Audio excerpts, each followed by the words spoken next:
Book Summary: Mind Management Not Time Management by David Kadavy. The answer to many of the life problems lies deep inside the management of your own brain. David Kadavy's Mind Management Not Time Management has many of the answers related to your efficiency. Reading this beautiful summary of the book by David Kadavy, Mind Management Not Time Management, can help one unlock the so far locked doors. Today, we will discuss the book Mind Management Not Time Management by David Kadavy. Let's start this book with an animated story so that you can understand how much this book and this summary can help you. Once upon a time, a man came to his teacher and said, "Guruji, I cannot do anything for my goal in my life. Often, my days are spent in useless activities. Please help me to fix this problem." Guruji gave the man the address of another saint and said, "Go there, spend a few days with him, and you will get the answer automatically." At the behest of the guru, the man went to live with another saint. "I went to the saint and said, 'Guruji has sent me to stay with you and learn by observing your daily routine for a few days.'" The sage agreed, and both started living together. The man saw that the monk's life was like that of ordinary people. He did not do any particular work. The only thing that surprised the man was that the sage used to wash the utensils every night before sleeping and did the same after waking up in the morning. This went on for some days. Finally, one day, the man could not bear it and asked the saint about it. The saint replied, "I do this so that the utensils do not remain dirty, and because there is a possibility of dust settling on them even at night, so I clean them in the morning, so I am living a healthy life." Your problem is also similar. You have filled your mind with so many different useless thoughts. That's why there is no time to think about your goal and focus on it. To fix this, clear your mind of unnecessary thoughts by meditating every night before sleeping and after waking up so that you can be aware of your thoughts and give priority only to ideas that help you achieve your goal. Can you provide it? Similarly, the saint told us many ways to manage our minds like that man and spend our time in productive work. In this book summary, we are going to learn about those methods. You have time. But do you have the energy? You must have done everything you can to save time. For this, you must have used every time management technique. But have you ever noticed that the more time you save, the less time you have? The more overwhelmed, stressed, and tired you feel. Time management becomes more and more difficult. But by doing this, you can never move forward with managing your time. Instead of focusing so much on time management, you need to create a new approach to productivity. Instead of struggling to achieve more with time, start spontaneity by reaching more with your mind. The book's author, David Kadavy, has told readers how to be productive in a constantly changing world. For this, it has been said about paying attention to these steps in the book. 1. Leave your routine. 2. Use your hidden patterns as a launch pad to increase your productivity. 3. Do in just 5 minutes what used to take you all day. 4. Let your idle talent come to the fore with your best ideas. 5. Use the full power of technology, in which there is no distraction. 6. An obscure but cheap gadget can be a shortcut to your superpowers.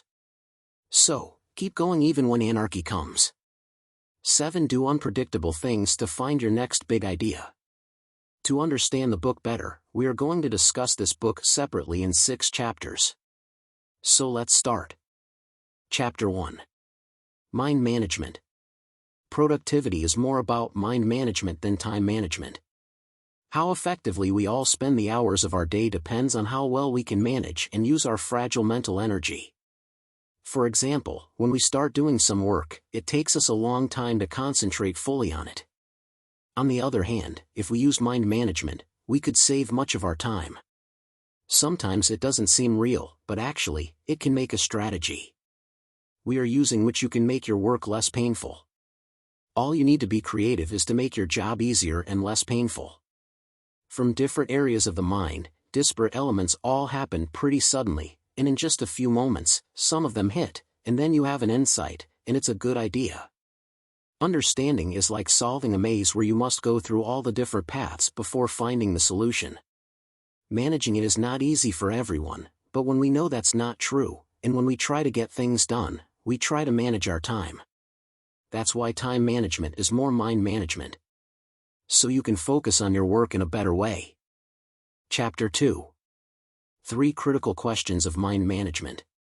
If you want to find out what is going on in your mind and why you are not able to use your time correctly, then for this you can ask yourself these 3 essential questions. 1. What kind of work do I need to do right now? Is there too much pressure to do anything, or can I let my mental state guide my decision now? 2. What kind of mental state am I in right now? Am I in the mood to do this right now? 3. Can I do anything to get myself in the right mental state? Ask yourself these questions and find your answer. And over time, use different hacks or rituals that will help you change your mental state. Then whether it is exercise, massage, different types of songs, different types of tea, salt bath, whatever it may be. You can also choose other locations to perform various tasks. Finally, do something that helps you focus. By doing this, you can manage your mind, and with your mind management, you can complete your work better, bringing better results. Mind management's goal is to focus your mental state on the work you need to do while allowing your mind to do the job at once. Chapter 3. Essentials of Mind Management. Once everything is clear, you know what your mind is doing during the day. This book explains brainwaves, neurotransmitters, and different brain areas, which track how they all work together throughout the day. By understanding exactly how your mind works, you can have a framework to understand what's going on with your mind and, thus, make better use of your precious mental energy. Just keep these essential things in mind for this. Your brain is plastic. Every time your neurons fire, it makes it easier for those pathways to fire again. We believe that the brain was stable after reaching adulthood, but we now know that the brain changes throughout life. This means that whenever you have a thought or action, you make it easier for your mind to repeat it. Due to this, you get positive results later. Love your prefrontal cortex. Your prefrontal cortex is your brain's newest part. Your prefrontal cortex is in charge of suppressing things like prioritizing, planning, and urges. But your prefrontal cortex is small and needs a lot of energy. So when it's tiring, it's hard to think about what you're doing right now. Therefore, relax to allow your prefrontal cortex to function well. Fight your amygdala. Your amygdala is one of the oldest parts of your brain. A lizard's brain is an entire amygdala.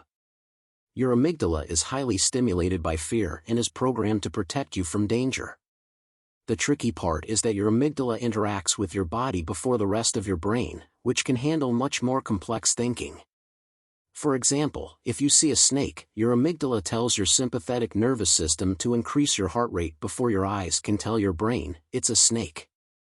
As a result, your heart speeds up in parts to make you afraid of snakes. Your amygdala always wants you to take the safe path, and it can stifle your creativity, so be mindful of its power. Restorative things are productive. Given this battle between your prefrontal cortex and amygdala and your prefrontal cortex tires so quickly, resting is essential to using your brain effectively. So is. If you think you're overworking by working until you sleep every night, you're probably not. You're probably depleting your prefrontal cortex, and instead of thinking strategically, reacting, fear-driven, filling time with work and stimulating activities rather than fear and rumination. Instead, exercise, sleep, and spend time with loved ones. With this, you can reconstitute your mind. Now focus on managing your mind, keeping these things in mind. And with this, start making your life more productive. Chapter 4. Mind Management in Action. Keeping in mind what was mentioned in the previous chapter, now use these excellent tips to manage your mind effectively. Meditate. By practicing mindfulness meditation, you can become aware of your current environment. We carve neural pathways to better process stimuli, making you calmer and more intentional. Suppose you can't meditate for 2 to 10 minutes, you have more significant problems than being too busy. That's why I make a habit of meditating daily. Take the time to plan. Planning has 2 advantages. 1, you can do it when you have more mental energy to plan so that you can plan better, and 2, it frees up your precious prefrontal cortex for other activities.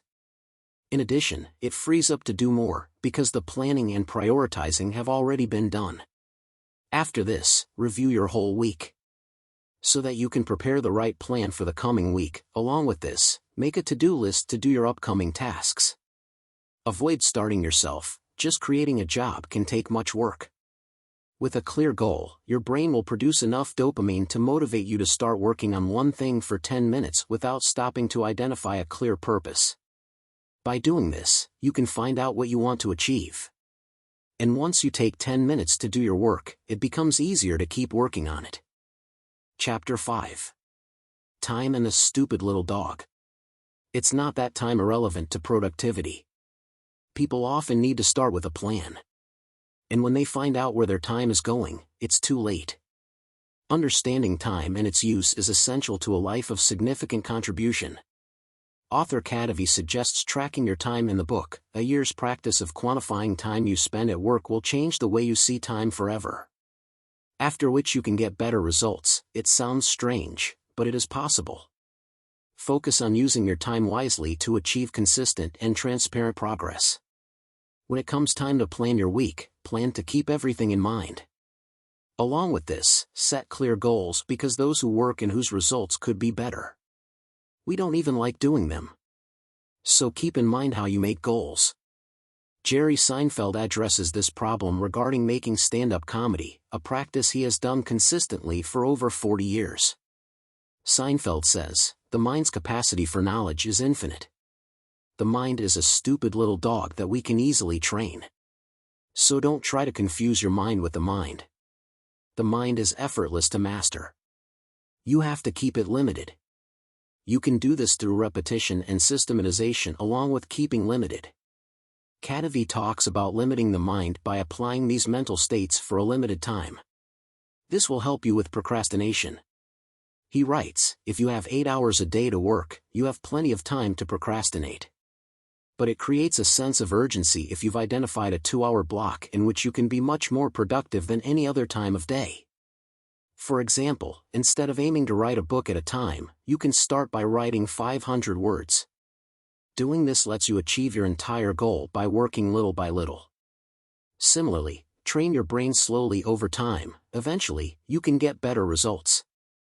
Chapter 6. Using the book Your Life, Opportunities and Precautions. You must have learned the importance of your time and mind by now.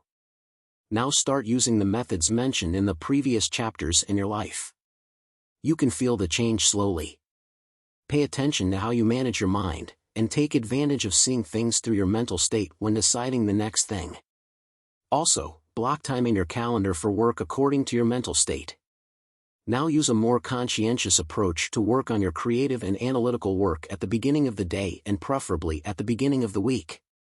First, complete your essential tasks, such as expense reports, scheduling meetings, or other administrative tasks, with a clear mind for the day so you can handle them. Doing this can save you time on upcoming trouble. Now use the framework the author gave as a habit in your life. Kadavy offers many examples of how he manages his time, but many of those methods may seem like they are only necessary to you at times. So identify your strategy and start working, keeping in mind the structure provided by the author. And Kadavy, a writer and podcaster with a software design background, only works inside an organization with a claim on its time. From a company's perspective, they create power by using the executive's time, as Drucker put it, to implement meetings and activities that don't easily fit within a framework. For someone who works inside a growing organization, for which there is a need for high-level coordination and clarity, they need to hold frequent meetings. And it is often not possible to maintain possession on a schedule. Realize it yourself. You might have found yourself in different mental states at the same time. After which, you get lost and need help deciding what to do. Procrastination often stems from the failure to clear up a project, which easy steps can overcome, but it can also come from a deep fear associated with childhood. We cannot manage mental states without mental health. We humans often do bad things, and even with the best intentions, our lives are made dirty by our imperfections and the actions of the other imperfect humans we interact with.